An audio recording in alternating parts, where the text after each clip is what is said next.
there's been a YCS this weekend, which, you know, unfortunately, I thought when they streamed the most recent 3v3 YCS in South America that they would continue giving more and better coverage for, you know, events over there. And apparently there was a YCS, and I believe this is hearsay, Your Honor. I heard that it was only 260 people, which is crazy. Is that true? I heard that's the number I heard. The number I heard was 260, which is incredibly small. It was a YCS in I believe it was Santa Cruz. And it was won by Mikanko, and we're gonna look at it. Unfortunately, I was not able to find that much information on it. Was there even like written coverage for it? Is there even coverage on the blog? YCS Santa Cruz. There is. Okay, there's a little bit of coverage here. Okay. Anyways, they just posted pairings. Yeah, it is. Unironically, it is so sad. It is so sad for the game in South America that they literally get almost no information whatsoever out there. In like this is the coverage that we're working with. First of all, it's a familiar face winning. We've seen Michel do well at multiple events in the past. I might not even be his first YCS title. I'm not 100% sure. I am not 100% sure, but I believe he's won something before. Maybe it was the team YCS together with Paulo. I'm pretty sure. Yeah, that's the one. That's what I was thinking of. Right. And I've definitely seen him like in top cuts in other events for sure. But yeah, he won the event with Mikanko out of all things, which 50% comes as a surprise. 50% is, I think, just cool to see because it is a deck that we've already seen. It's not like a new discovery, quote unquote. It's the deck that Addeception, I want to say, popularized at YCS Indianapolis, right? And Michel probably just maybe he came up with it by himself, but more likely I think is that he saw it and thought it was a really good idea, which I agree with. I think it was a pretty fun looking list by Addeception, and we don't have Ed's exact list from YCS Indianapolis, but we have Michel's take on the deck, which is this.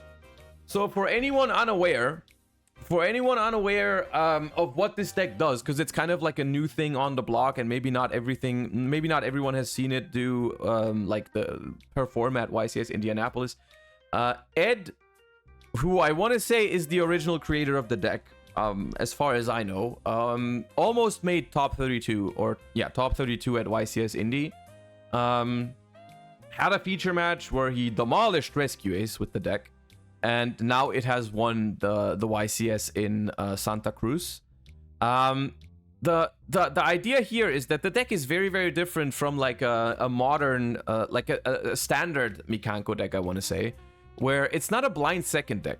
It goes first. It plays Gen and Ken, and it makes Acid Golem, and it gives it to the opponent with Geonator Transverser. Which you can do, Geonator Transverser lets you swap control over two monsters, like one you control, one your opponent controls. You can do that because your opponent is going to have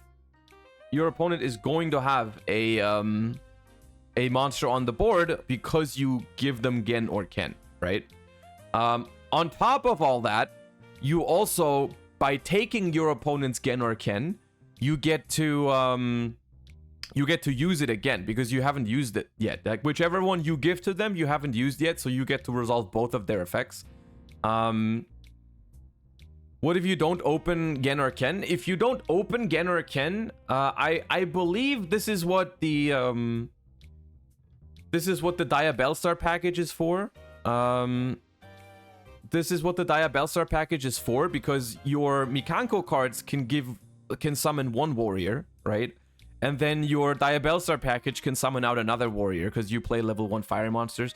There is one thing I was wondering about when I saw this list, which is there's 2 fire flint ladies here, which is your only level 1 fire, which seems like it's very low payoff from summoning with Sinful Spoils, because fire flint lady actually doesn't have a great effect. But people in chat right now are saying the list is slightly wrong. It's missing a Renaud, which that makes so much sense.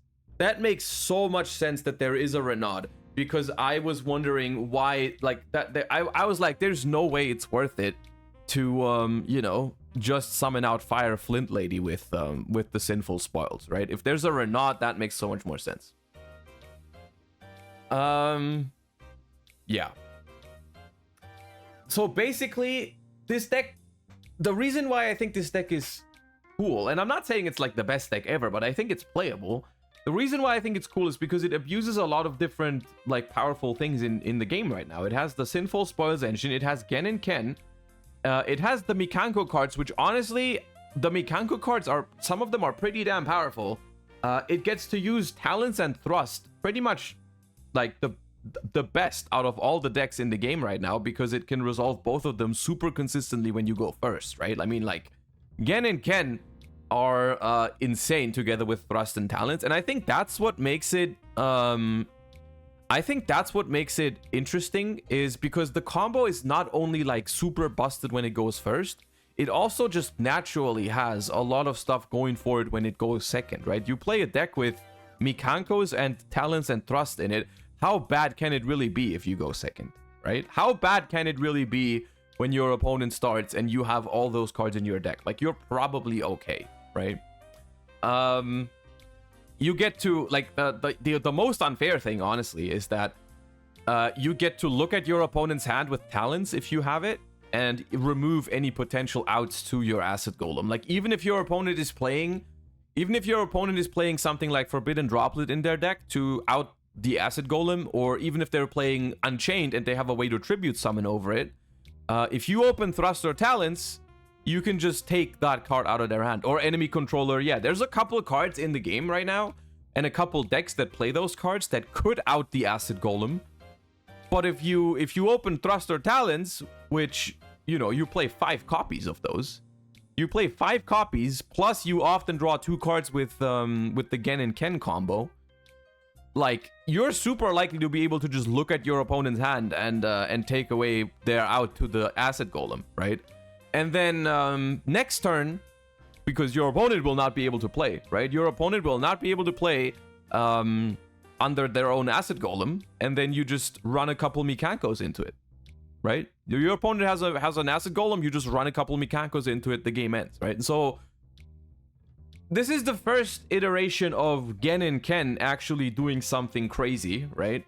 And even though, right, this is what I meant. When Gen and Ken released, I told you there was going to be ways to abuse these cards, right?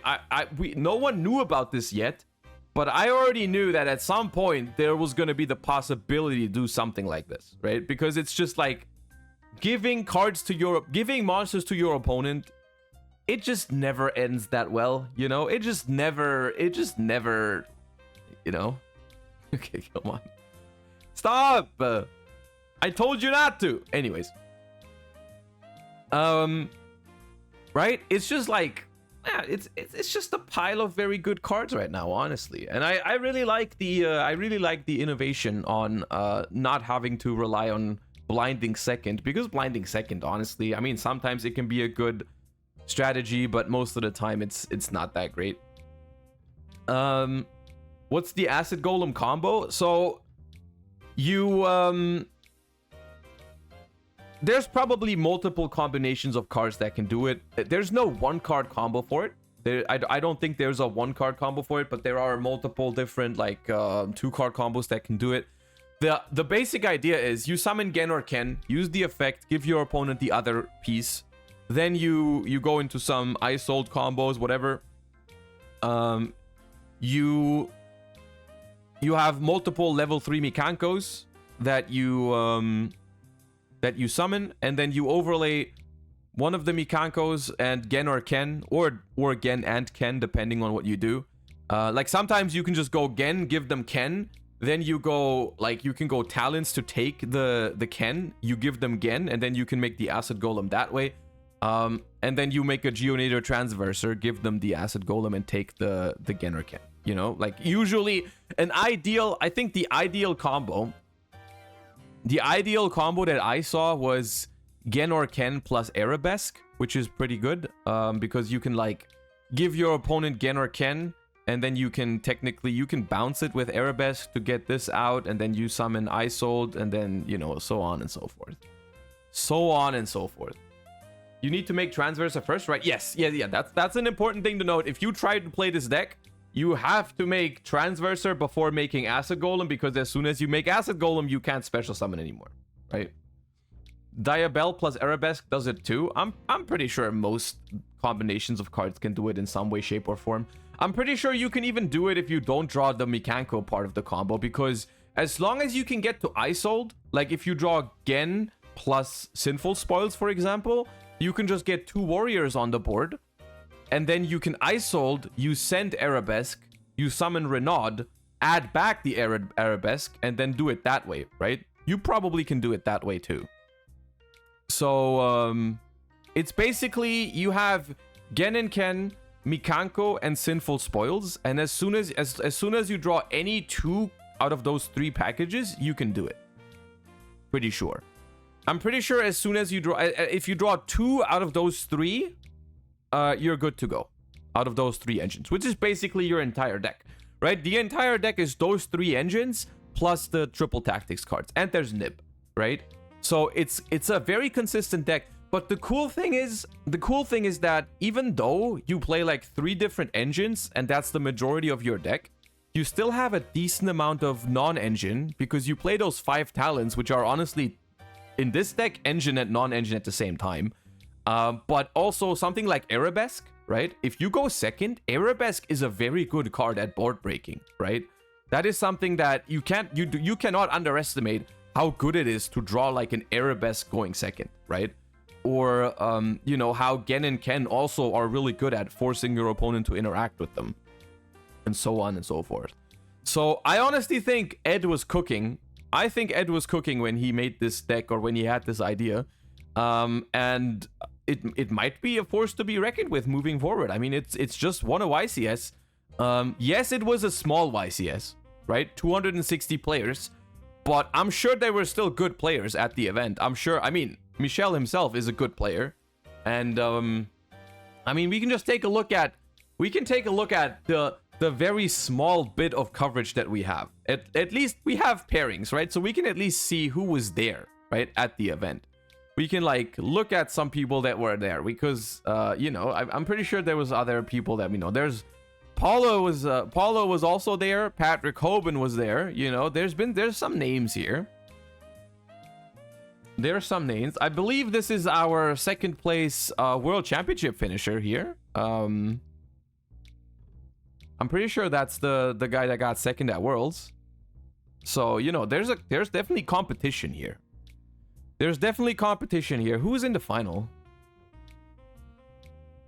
Okay, it doesn't even say the deck. Come on, man. It doesn't even say the deck of the finalists. Is there like a breakdown of top 32 at least? Like who played what? Is it literally, do we only know the first place deck from the coverage? That is so sad. It was Manadium. Okay, how do you guys know that? Like I believe you. I believe you, but like where do you see that? Here? Ooh, is there a breakdown? Ooh, okay, at least a little bit of coverage. Okay, so YGO Pro deck went out there and collected some information. Nice. I didn't see this. I didn't find this morning. Still 18 unknown out of top 32. So way more than half is unknown. Way more than half of the top cut is unknown because of the, you know, the coverage situation, which is not something that South America deserves. I feel like they deserve better coverage, but here we are, regardless. We have a Mikanko deck, the only one in top 32. We had 2 Manadiums, we had 3 Tearlaments, we had 2 Unchained, 2 Rescue Ace, 1 Sword Soul, 1 Pearly, 1 Horus, 1 Sprite. Do we have the lists of all of those? I'm interested in the Horus deck. Is it just the Bestial Horus? It is just the Bestial Horus. Okay. The same... Pretty much the same deck that topped YCS Indie. Interesting. Wonder if that's a meta contender now. How far did Paulo get? Paulo reached top 16. I assume Tearlaments. What did the... Okay, we have the World Championship runner-up went with Nimble Sprite. Ooh, the Sunfish. Oh, Adventure Sprite. 50 card Adventure Sprite. That always goes hard into South America, honestly. Yeah, I mean, it's what you would expect from Adventure Sprite, I guess. Some hand traps, some evenlies. All right. Yeah, I mean, by far, I think the most interesting out of this entire thingy. Oh, here, they have the Renaud in there. Okay, the Renaud is in here. It's 41 cards. They are playing, I want to say, they're playing a rather big Mikanko package. You know, like it's got the trap in there. It's even got Mikanko Kagura. Mikanko Kagura is interesting to me. I mean, it's not a bad card. It's not a bad card, but you know. Zizzo, thank you for the 2 months. Appreciate the prime. Thank you.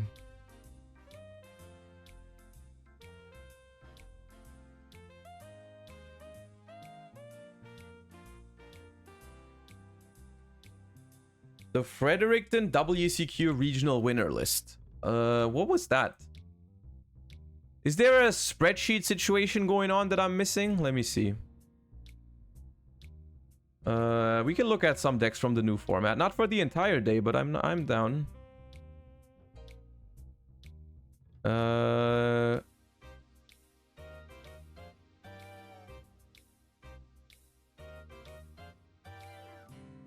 When was this last updated?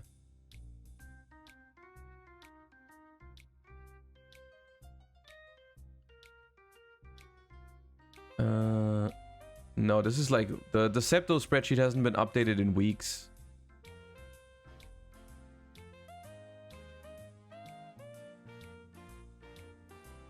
But yeah, I mean, it's like I want to say outside of the one that won, outside of the list that won, this top cut doesn't have any insane surprises, right? It's a very diverse format still, even though Rescue Ace seemed to dominate at YCS Indianapolis.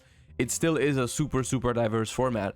The biggest takeaway from this though is that like the Mikanko deck apparently, you know, is a real meta contender, which I honestly think is exciting. I think it's exciting that like just like an idea like this, you know, because literally it came onto the scene at YCS Indianapolis, you know, just like out of nowhere pretty much. And all of a sudden, you know, it wins a YCS a week later, right? It just wins a YCS a week later, which is, I think, a very cool story. I think it's very pog.